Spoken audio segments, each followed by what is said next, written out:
अगर तुम हनुमान जी का बीज मंत्र ओम हम हनुमते नमः इस मंत्र का जाप करोगे तो तुम्हारी चिंता नहीं बचेगी, समस्त चिंताएं हमारे श्री वीर बजरंग बली की हो जाएंगी। Everyone, welcome back to your channel teaching exam expert channel पर मैं आप सबका हार्दिक स्वागत करती हूँ। आज की वीडियो में हम अव्यय का टॉपिक करेंगे, जिसमें कि हम अव्यय के एमसीक्यू सीरीज लगाएंगे, उसके क्वेश्चन आंसर करेंगे अव्यय से रिलेटेड। अपना फर्स्ट क्वेश्चन है, लिंग, वचन, काल, कारक, पुरुष आदि के कारण जिन शब्दों का रूप नहीं बदलता, यानी कि चाहे कोई भी लिंग आ जाए, कोई भी वचन आ जाए, कोई भी काल हो, कारक हो, पुरुष हो, ओके, और उसमें किसी भी टाइप से शब्द का रूप नहीं बदलता, यानी उसमें कोई परिवर्तन नहीं होता, तो परिवर्तन नहीं होता तो उसे कहते हैं अव्यय। इसका आंसर रहने वाला है अपना अव्यय। अब नेक्स्ट क्वेश्चन देखो, अव्यय का अन्य नाम है। अव्यय का अन्य नाम यानी कि अव्यय का दूसरा नाम क्या है? अव्यय का दूसरा नाम है अविकारी। अविकारी का अर्थ होता है जो परिवर्तन नहीं होता, वो क्या कहलाता है? अविकारी कहलाता है। और अव्यय कैसा है? अव्यय अविकारी है, क्योंकि उसमें कोई चेंज नहीं आता लिंग, रूप, वचन, काल के आधार पर। आगे देखो नेक्स्ट क्वेश्चन, अव्यय के कितने भेद हैं? यानी कि अव्यय के कितने भेद हैं? अव्यय के 5 भेद हैं। अव्यय के कितने भेद हैं? 5। इनमें से अव्यय का भेद नहीं है, यानी कि अव्यय के 5 भेद हैं। आपको 4 ऑप्शन दिए गए हैं, इनमें से अव्यय का कौन सा भेद नहीं है? तो देखो, क्रिया विशेषण है, अव्यय का भेद होता है। संबंध बोधक है, अव्यय का भेद होता है।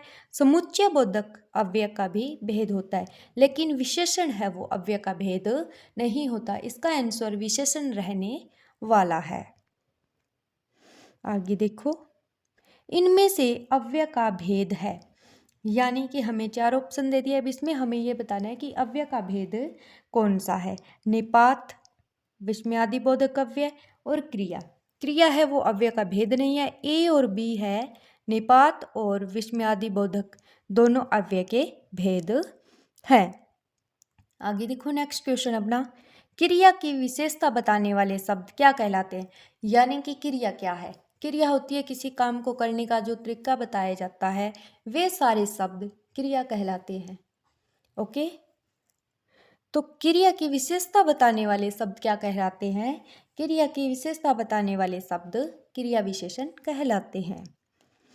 क्रिया विशेषण के कितने भेद हैं? यानी क्रिया विशेषण के कितने भेद हैं?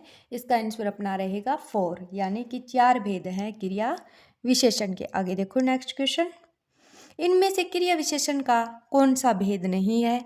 कालवाचक क्रिया विशेषण, स्थानवाचक क्रिया विशेषण, परिमाणवाचक क्रिया विशेषण, गुणवाचक क्रिया विशेषण। कालवाचक भी है, स्थानवाचक भी है, परिमाणवाचक भी क्रिया विशेषण का भेद है, लेकिन गुणवाचक क्रिया विशेषण का भेद नहीं है। गुणवाचक अपना विशेषण का भेद है। ओके, आगे देखो नेक्स्ट क्वेश्चन, इनमें से क्रिया विशेषण का कौन सा भेद है? क्रिया विशेषण का इसमें भेद है रीतिवाचक क्रिया विशेषण। कौन सा है? रीतिवाचक क्रिया विशेषण। देखो नेक्स्ट क्वेश्चन, जो पद क्रिया के काल या समय की विशेषता बताता है, यानी कि वो क्रिया है वो किस समय किस काल में हुई है, उसकी विशेषता बताने वाले शब्द क्या कहलाते हैं? कालवाचक क्रिया विशेषण कहलाते हैं, यानी कि इसका आंसर अपना सी रहेगा, कालवाचक क्रिया विशेषण। ओके, नेक्स्ट क्वेश्चन देखो, जो पद क्रिया के स्थान का बोध कराता है उसे कहते हैं, यानी कि क्रिया किस स्थान पर हुई है उसका बोध कराने वाला शब्द क्या कहलाता है? अपना स्थानवाचक क्रिया विशेषण कहलाता है। नेक्स्ट क्वेश्चन, जो पद क्रिया के होने की रीति या विधि संबंधी विशेषता बताता है उसे कहते हैं, यानी कि जो वे शब्द वे पद जो क्रिया के होने की विधि बताते हैं, विधि संबंधी विशेषता बताते हैं, उसे हम क्या कहते हैं? उसे कहते हैं रीतिवाचक क्रिया विशेषण। डी इसका आंसर रहने वाला है रीतिवाचक क्रिया विशेषण। आगे देखो, जो पद क्रिया की मात्रा या परिमाण बताए, यानी कि क्वांटिटी बताते हैं, वे पद जो क्रिया की मात्रा क्वांटिटी बताते हैं वे क्या कहलाते हैं, उसे कहते हैं हम परिमाणवाचक क्रिया विशेषण। आगे देखो अपना नेक्स्ट क्वेश्चन। जो अव्यय अपने पूर्व पद के साथ संबंध प्रकट करता है उसे क्या कहते हैं? जो अव्यय अपने जो पहले का पद है उसके साथ संबंध प्रकट करता है उसे कहते हैं संबंध बोधक अव्यय। यानी कि जो उससे पहले जो पद आया है पूर्व पद उसके साथ अपना संबंध प्रकट करे तो उसे हम कहते हैं संबंध बोधक अव्यय। अब देखो नेक्स्ट क्वेश्चन। जो अव्यय पदों, पदबंधों और उपवाक्यों को जोड़ते हैं यानी कि जो जोड़ने का काम करते हैं उन्हें हम क्या कहते हैं? समुच्चय बोधक अव्यय। जो पदबंध होते हैं अपने उपवाक्य होते हैं, अव्यय पद हैं, उनको जोड़ने का जो काम करते हैं उसे क्या कहेंगे? समुच्चय बोधक अव्यय। नेक्स्ट क्वेश्चन देखो। समुच्चय बोधक अव्यय का अन्य नाम क्या है? योजक अव्यय। योजक का अर्थ क्या होता है? जोड़ने वाला, है ना। तो फिर समुच्चय बोधक अव्यय का अन्य नाम क्या होगा?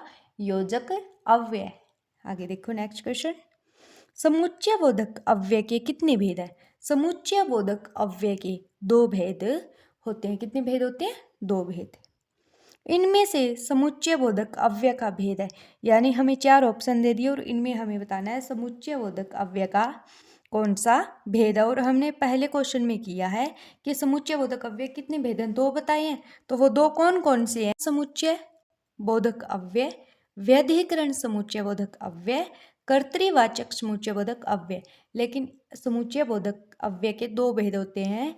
इसका आंसर रहेगा डी, ए और बी, यानी समानाधिकरण समुच्चय बोधक अव्यय, व्यधिकरण समुच्चय बोधक अव्यय। नेक्स्ट क्वेश्चन देखो। जो पद 2 या अधिक समान पदों, पदबंधों, उपवाक्यों को जोड़ता है यानी कि जो पद 2 से अधिक समान पद हो, पदबंध हो, उपवाक्य हो, उनके जोड़ने का काम करता है वो क्या कहलाता है? समानाधिकरण समुच्चय बोधक अव्यय। यानी कि समुच्चय बोधक अव्यय था, उसके हमने पार्ट किए 2। कितने भेद बताए हमने? 2। समानाधिकरण और व्यधिकरण समुच्चय बोधक अव्यय। अब इसमें हमें क्वेश्चन दे दिया गया है कि जो पद 2 या 2 से अधिक समान पद आ जाए, चाहे पदबंध आ जाए, चाहे उपवाक्य आ जाए, उनको जो जोड़ने का काम करता है वो कहलाता है अपना समानाधिकरण समुच्चय बोधक अव्यय।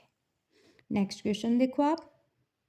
जो पद किसी वाक्य के एक या अधिक आश्रित उपवाक्यों को जोड़ता है, यानी कि कोई सेंटेंस है, कोई पद है, वो किसी वाक्य के एक या एक से अधिक जो आश्रित यानी डिपेंड उपवाक्य है उनको जोड़ने का काम करता है वो क्या कहलाता है? व्यधिकरण समुच्चय बोधक अव्यय, समानाधिकरण समुच्चय बोधक अव्यय, ए और बी इनमें से कोई नहीं। तो इसका आंसर रहने वाला है व्यधिकरण समुच्चय बोधक अव्यय। नेक्स्ट क्वेश्चन देखो। जो अव्यय आश्चर्य, हर्ष, शोक, घृणा, व्यथा आदि मनोभावों को प्रकट करते हैं, यानी कि जो अव्यय आश्चर्य, सरप्राइज, हर्ष यानी खुशी, शोक, दुख को, घृणा, नफरत, जो भी अपनी व्यथा है, मनोभावों को यानी अपनी फीलिंग्स को प्रकट करता है उन्हें कहते हैं समुच्चय बोधक अव्यय, विस्मयादि बोधक अव्यय, संबंध बोधक अव्यय, अवधारक। तो इसका आंसर रहने वाला है विस्मयादि बोधक अव्यय। नेक्स्ट क्वेश्चन देखो।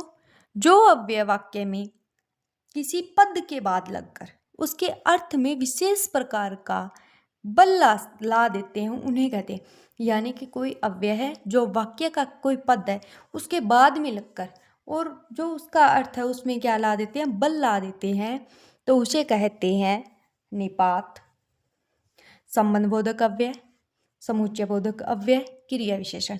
तो इसका आंसर रहने वाला है निपात।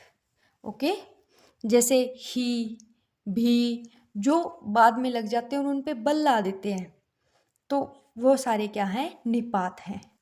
निपात का अन्य नाम है, यानी कि निपात का अन्य नाम क्या है? बलाघात, अवधारणा मूलक शब्द और अवधारक, या फिर बी और सी। तो इसका आंसर रहेगा अपना बी और सी यानी डी। अवधारणा मूलक शब्द और अवधारक किसको कहा जाता है? निपात के अन्य नाम है। नेक्स्ट क्वेश्चन देखो।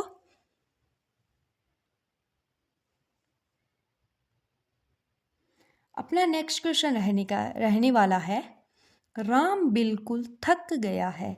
जो रेखांकित पद है यानी जिसके नीचे अंडरलाइन की गई है उस पद में हमने बताना है कि इसमें कौन सा क्रिया विशेषण है। तो क्वेश्चन दिया गया है अपने को, राम बिल्कुल थक गया है। क्या बताया गया है कि राम बिल्कुल थक गया है, हमें इसमें क्रिया विशेषण बताना है। तो अंडरलाइन किसके नीचे है? बिल्कुल के नीचे है। तो इसमें कौन सा क्रिया विशेषण है? कालवाचक क्रिया विशेषण, परिमाणवाचक क्रिया विशेषण, स्थानवाचक क्रिया विशेषण, रीतिवाचक क्रिया विशेषण। तो इसका आंसर रहने वाला है परिमाणवाचक क्रिया विशेषण। आगे देखो नेक्स्ट क्वेश्चन। मैं आपकी बात ध्यानपूर्वक सुन रहा हूँ। अब जो ध्यानपूर्वक के नीचे अंडरलाइन है उसमें हमें बताना है ध्यानपूर्वक में कि इसमें कौन सा क्रिया विशेषण है। कालवाचक क्रिया विशेषण, परिमाणवाचक क्रिया विशेषण, स्थानवाचक क्रिया विशेषण या फिर रीतिवाचक क्रिया विशेषण। तो इसका आंसर रहने वाला है रीतिवाचक क्रिया विशेषण।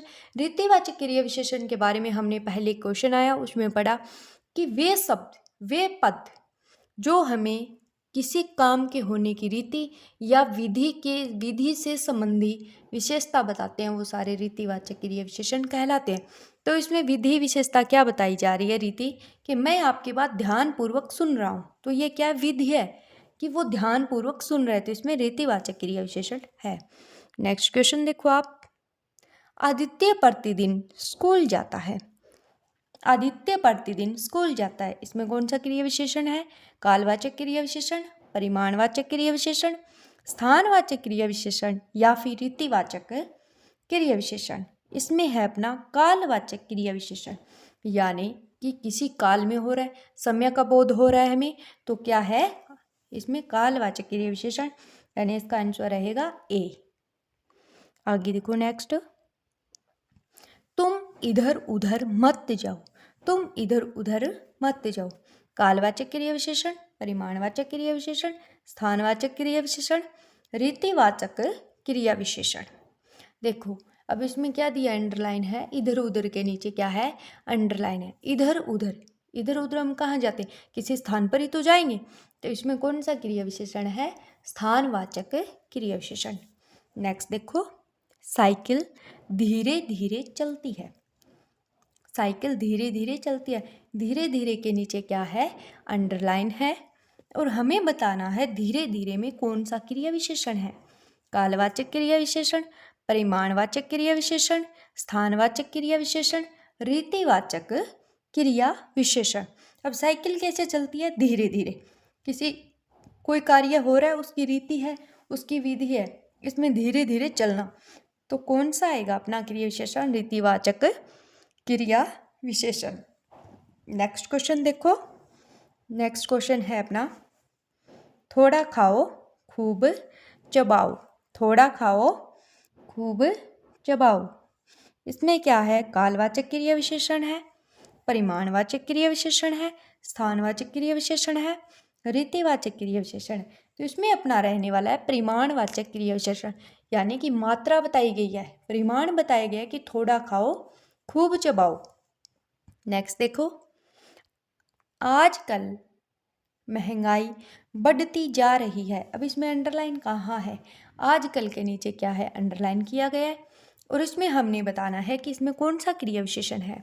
कालवाचक क्रिया विशेषण, परिमाणवाचक क्रिया विशेषण, स्थानवाचक क्रिया विशेषण, रीतिवाचक क्रिया विशेषण।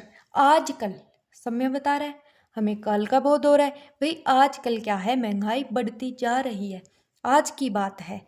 तो क्या है इसमें? समय का बोध हुआ, तो इसमें है अपना कालवाचक क्रिया विशेषण। ओके। नेक्स्ट जो अपने क्वेश्चंस हैं वो हम करेंगे नेक्स्ट वीडियो में। ओके, मिलते हैं नेक्स्ट वीडियो में। Thank you so much.